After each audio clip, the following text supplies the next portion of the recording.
Hello students, welcome back. हम लोग 12th class की केमिस्ट्री से बायोमोलिकुल चैप्टर को डील कर रहे हैं और हम उन सभी क्वेश्चंस को समझने की कोशिश कर रहे हैं जो प्रीवियस बोर्ड में पूछे गए हैं। इसी कड़ी में हमारे आज का क्वेश्चन जो है वो 15 क्वेश्चन पहला क्वेश्चन है।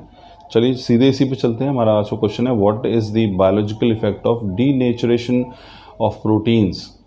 कि जब प्रोटीन्स जब डीनेचर्ड होते हैं तो उनके ऊपर उनके बायोलॉजिकल जो क्या इफेक्ट पड़ता है। तो डीनेचुरेशन प्रोसेस आप जानते हैं स्टूडेंट्स, जब भी हम प्रोटीन्स को बहुत एक्सट्रीम टेम्परेचर पे या एक्सट्रीम पीएच चेंज पे या ऐसे कंडीशंस पे ट्रीट करते हैं तो उनके अंदर जो है उनकी कोआगुलेशन हो जाती है, वो इकट्ठे हो जाते हैं। तो उसी प्रोसेस को कहा जाता है डीनेचुरेशन ऑफ प्रोटीन्स। तो यही पूछा गया कि डीनेचुरेशन में होता क्या है। देखिए, on denaturation protein globules unfolds and R helix gets uncoiled and protein loses its biological activity।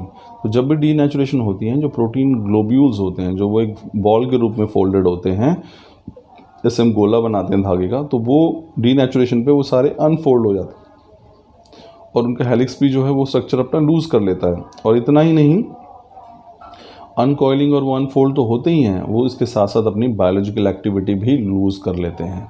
तो यानी कहने का मतलब ये है कि जब भी प्रोटीन्स की डीनेचुरेशन होती है वो उनका स्ट्रक्चर जो है वो बिगड़ जाता है और वो अपनी बायोलॉजिकल एक्टिविटी को खो देते हैं। 16 क्वेश्चन देखिए, write name of linkage joining two amino acids. बहुत इंपॉर्टेंट है, मैं कई बार इसको रिपीट कर चुका हूँ कि प्रोटीन्स के अंदर जो दो अमाइनो एसिड्स जुड़ते हैं उनके बीच की लिंकेज को कहा जाता है पेप्टाइड लिंकेज।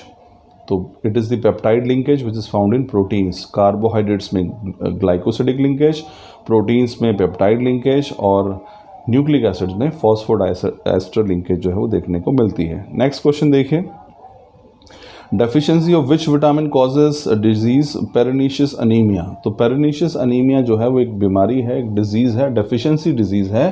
तो सवाल पूछा गया कौन से विटामिन की डेफिशिएंसी या फिर कमी से पेरिनीशियस अनीमिया होता है। तो पेरिनीशियस अनीमिया जो है उसकी डेफिशिएंसी अगर एक विटामिन है वो है विटामिन B12। तो विटामिन B12 की डेफिशिएंसी या कमी से हमें इंसानों में रोग होता है, इसको हम पेरिनीशियस अनीमिया कहते हैं। ठीक है। 18 क्वेश्चन देखिए, name the deficiency disease resulting from lack of vitamin A and E in diet. तो अगर आप अपनी यानी सवाल पूछा गया है कि अगर आप अपने डाइट में विटामिन A और विटामिन E नहीं लेते हैं तो आपको कौन सी डेफिशिएंसी हो जाती है। तो इसमें देखिए क्या है, deficiency of A causes xerophthalmia and E causes muscular weakness. तो विटामिन A की कमी से ज़ेरोप्थैल्मिया नाम का रोग हो जाता है और अगर विटामिन E की कमी हो आपके शरीर में तो मस्कुलर वीकनेस, जो आपकी मसल्स हैं उनमें कमज़ोरी आ जाती है। ठीक है। नेक्स्ट देखिए, name two fat soluble vitamins, their sources and disease cause due to the deficiency in diet.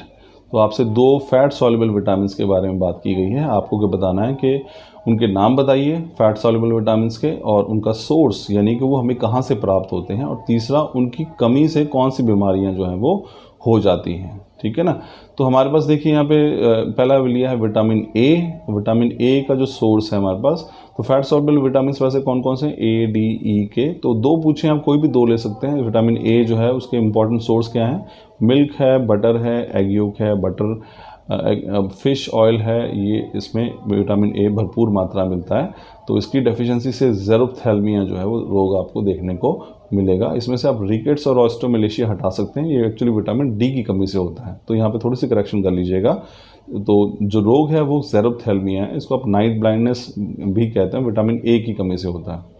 Second जो विटामिन है जो फैट सॉल्युबल है वो है विटामिन ई, और विटामिन ई मिलता है ग्रीन वेजिटेबल्स, जो हरे पत्तियों वाली सब्जियां होती हैं उनमें, ऑयल्स में और वीट में भी आपको विटामिन ई मिलता है, और इसकी कमी से होती है मस्कुलर वीकनेस।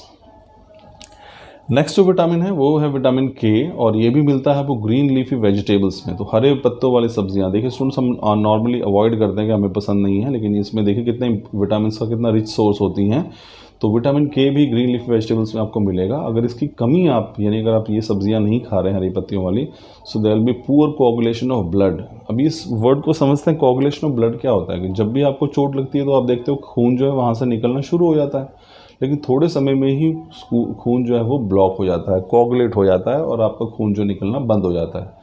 तो अगर विटामिन के की कमी होगी आपकी बॉडी में तो वो खून जो है वो बड़ी आसानी से ज़ख्म नहीं भरेंगे और खून जो है वो लगातार निकलता ही रहेगा। इसको बोलते हैं पुअर कोआगुलेशन। तो इसलिए विटामिन ए को अपनी डाइट का हिस्सा जो है वो अवश्य बनाएं। नेक्स्ट क्वेश्चन देखिए, what are vitamins, deficiency of which vitamin can causes कॉन्वोल्यूशंस।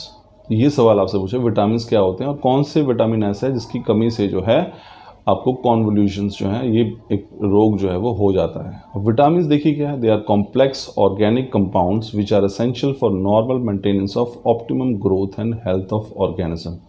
तो विटामिन्स जो हैं वो बहुत कॉम्प्लेक्स ऑर्गेनिक कंपाउंड हैं, जटिल हैं, सिंपल नहीं होते हैं, जटिल ऑर्गेनिक कंपाउंड्स हैं जो आपकी बॉडी की नॉर्मल ग्रोथ और हेल्थ के लिए बहुत ज़रूरी होते हैं। ये होते हैं विटामिन्स। और अब जो सेकंड पार्ट है क्वेश्चन का कि कॉन्वोल्यूशन किससे होता है, so that is due to deficiency of vitamin B. तो विटामिन बी जो कि एक वाटर सॉल्युबल विटामिन है, उसकी कमी से ही हमारे पास जो है शरीर में ये कॉन्वोल्यूशन नामक रोग जो है देखने को मिलता है। तो स्टूडेंट्स इतना ही करते हैं, बाकी क्वेश्चंस जो है हम लोग अपने नेक्स्ट सेशन में डील करेंगे। So thank you very much.